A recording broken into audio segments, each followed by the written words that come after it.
बिस्मिल्लाहिर्रहमानिर्रहीम। Paper economics first year revision test code 1109।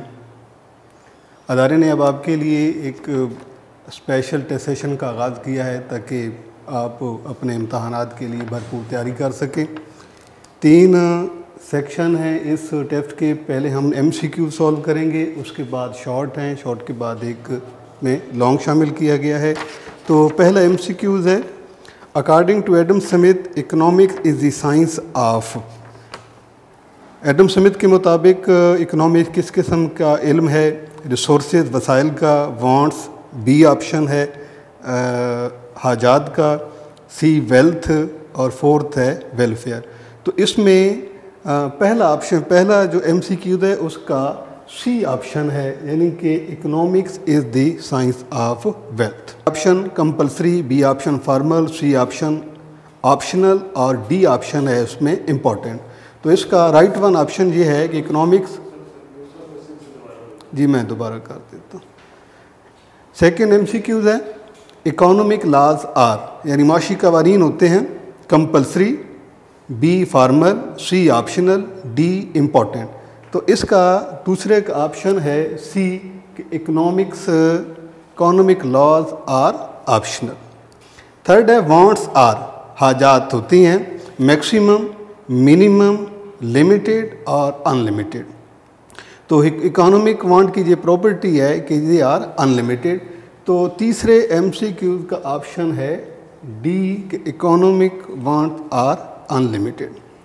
Fourth MCQ है, founder of economics is, A option Adam Smith, B option Marshall, C Keynes और D है Pigou. तो founder of economics is Adam Smith और fourth का है option A. Fifth MCQ principle of economics, यानी मुआशा, असूल मुआशा, जो बुक का नाम है, वाज रिटन, लिखी गई थी। साल बताने, A option 1776, B option 1890, C option 1932 और डी ऑप्शन है 1940। तो वेल्थ प्रिंसिपल ऑफ इकोनॉमिक्स ये मार्शल की लिखी हुई किताब है और ये 1890 में लिखी गई थी और इसका ऑप्शन है बी। छठा MCQ है, ऑलवेज डिक्रीजेज, यानी हमेशा फॉल करता है, गिरता है। ए ऑप्शन है negative utility, B option positive utility, C option total utility and D option है मार्जिनल यूटिलिटी। तो ये यूटिलिटीज़ में से मार्जिनल यूटिलिटी की जो प्रॉपर्टी है कि इट ऑलवेज डिक्रीजेज। तो 6 का डी ऑप्शन है कि marginal utility always decreases.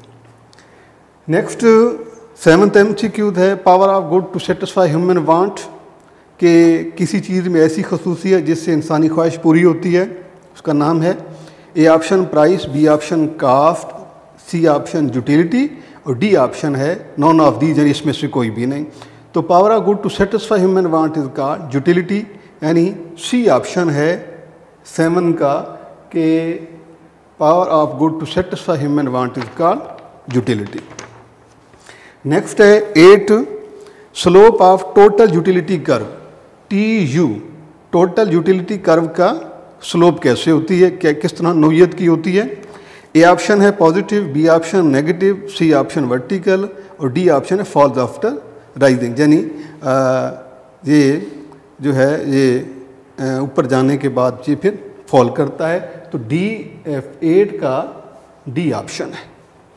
9 MCQs है, अनदर नेम ऑफ यूटिलिटी, अफादे का दूसरा नाम है। अफादा कहा जाता है, किसको कहा जाता है जी? पहला ऑप्शन है ए वैल्यू, कदर कहते हैं, बी सेटिस्फैक्शन, सी MRS और डी ऑप्शन है budget line.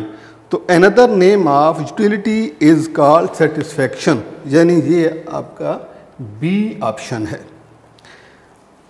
10th human wants are, यानी माशी हाजात की ये खसूसियत है। ए ऑप्शन मेजरेबल, काबिल पैमाइश होती हैं, बी मेजरेबल, जिनको मापा नहीं जा सकता, काउंटलेस, बेशुमार, अनलिमिटेड, लामहदूद। तो इसका आपने बी ऑप्शन कि ह्यूमन वांट्स आर इमेजरेबल, यानी ये हो गया इसका बी।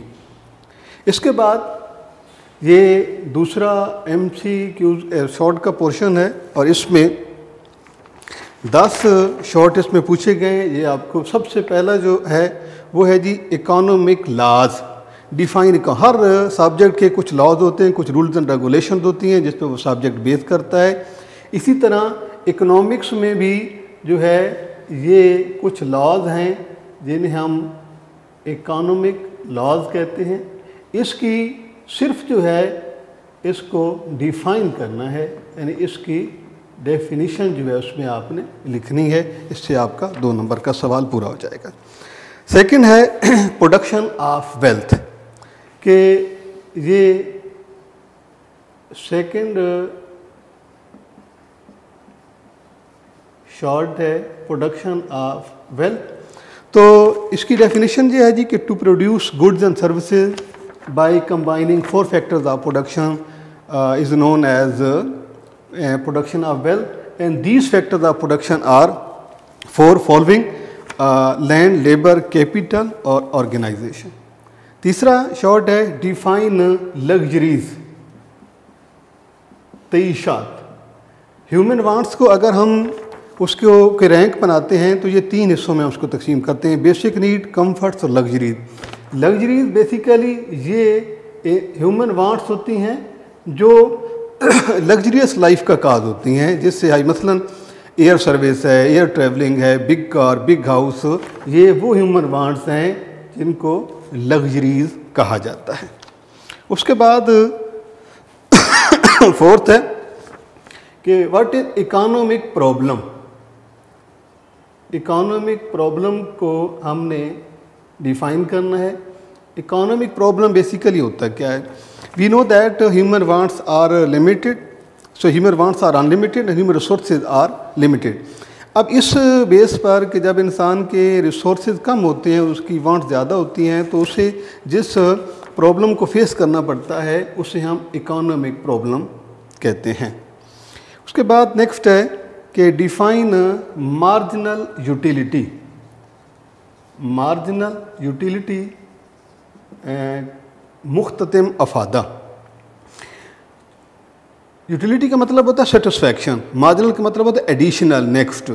तो इसकी डेफिनेशन आपने लिखनी है कि satisfaction of every next unit is known as marginal utility. और जब आप इसको MU लिखेंगे तो delta TU over delta Q, आपने इसको जो है फार्मूले की शक्ल में भी आप इसे यहाँ पर दर्ज कर सकते हैं।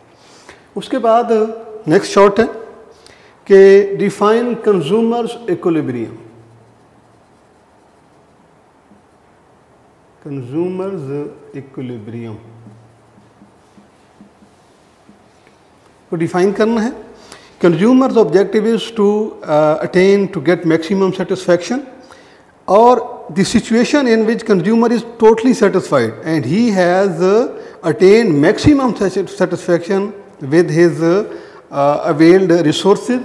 तो this situation is called consumers equilibrium. Last के बाद नेक्स्ट है पॉजिटिव यूटिलिटी। 7 क्वेश्चन हमारा पॉजिटिव यूटिलिटी। पॉजिटिव यूटिलिटी को हम यूँ डिफाइन करते हैं कि जैसे कि हम अगर MU की बात करते हैं कि जो हमारी मार्जिनल यूटिलिटी होती है, मार्जिनल यूटिलिटी हमेशा फॉल करती है। फॉल करते तो ज़ीरो हो जाती है, ज़ीरो के बाद ये नेगेटिव हो जाती है। तो ज़ीरो से पहले ताकि ये जो यूटिलिटी होती है इसे पॉजिटिव यूटिलिटी कहा जाता है और इसमें कंज्यूमर के लिए उस कमोडिटी में सेटिस्फैक्शन मौजूद रहती है, उसके लिए वो यूज़फुल रहती है। के बाद 8वां शॉर्ट है कि बजट लाइन। बजट लाइन को हम कंज्यूमर प्राइस लाइन भी कहते हैं। बजट लाइन डिफाइन करती है कि कंज्यूमर के पास जो इनकम है उस इनकम में कमोडिटी की गिवन प्राइसेस पर किसी चीज़ की कितनी क्वांटिटी वो परचेज़ करने के काबिल है, यानी उसके अटेनेबल पेयर में जो उस की परचेजिंग पावर में जितनी क्वांटिटी आ रही होती है, बजट लाइन बेसिकली उसको शो कर रही होती है। इसमें ज़रूरी है कि इनकम अप्रोच के साथ साथ प्राइसेस ऑफ गुड यानी कमोडिटी जिनको परचेज़ किया जा रहा होता है उनकी प्राइस का इल्म होना भी ज़रूरी होता है। उसके बाद है MRS, marginal rate of substitution. जब हम IC कर्व पढ़ते हैं मॉडर्न अप्रोच, तो उसमें हम ये देखते हैं कि हम 2 कमोडिटीज़ के डिफरेंट पेयर्स बनाते हैं। उनमें चूँकि इनकम लिमिटेड होती है, तो अगर हम किसी एक कमोडिटी के यूनिट बढ़ाना चाहते हैं तो हमें दूसरे कमोडिटी के यूनिट को सेक्रीफाई करना होता है, उसे जो है वो छोड़ना पड़ता है। तो जो हम कमोडिटी एक एडिशनल यूनिट हासिल करने के लिए किसी दूसरे कमोडिटी के जितने यूनिट हम छोड़ते हैं उनके दरमियान जो रेशो पाई जाती है उसे MRS कहा जाता है। और MRS की प्रॉपर्टी ये है कि ये हमेशा जो है वो फॉल करती है, कम होती जाती है, यानी इसमें डिमिनिशिंग रेट रहता है। उसके बाद नेक्स्ट है कि zero utility. Zero utility basically वो सेटिस्फेक्शन होती है, यानी कि जब कंज्यूमर किसी चीज़ को यूज़ करता है तो एक स्टेज ऐसी भी आ जाती है कि जब ही टोटली ओबियसली सेटिस्फाइड, तो ऐसा पॉइंट जिस पर कंज्यूमर सेटिस्फाई हो जाता है और वो उस कमोडिटी का कोई भी नेक्स्ट यूनिट उसकी ज़रूरत नहीं रहता और वो उसके लिए उसको यूज़ करने के लिए वो रेडी भी नहीं होता और उसको ज़रूरत भी नहीं रहता, तो वो पॉइंट जो है वो क्या रहता है ज़ीरो यूटिलिटी, यानी जिससे आगे यानी जिस पॉइंट पर जाकर कंज्यूमर जो है वो टोटली सेटिस्फाइड हो जाता है। नेक्स्ट के बाद ये हमारे पास लॉन्ग क्वेश्चन है और वो है जी डिफाइन इकोनॉमिक्स अकॉर्डिंग टू अल्फर मार्शल। अब लास्ट है लॉन्ग, ये 10 नंबर का है और ये है डिफाइन इकोनॉमिक्स अकॉर्डिंग टू अल्फर Marshall, explain merits and demerits. तो इसका जब हमने आंसर लिखना है तो सबसे पहले हमने मार्शल का इंट्रोडक्शन लिखना है कि मार्शल जो है ये basically neo classical school of thought से ये बिलोंग करता है। इसके बाद इस इंट्रोडक्शन में मार्शल की लिखी हुई बुक है इकोनॉमिक्स पर, प्रिंसिपल्स ऑफ इकोनॉमिक्स, असूल मुआशियात, और ये बुक 1890 में पब्लिश हुई। सबसे पहले मार्शल का इंट्रोडक्शन देना है कि मार्शल कौन है, उसका ताल्लुक़ किस स्कूल ऑफ थॉट से है, फिर उसके इकोनॉमिक्स पे लिखी जाने वाली किताब का हवाला देना है,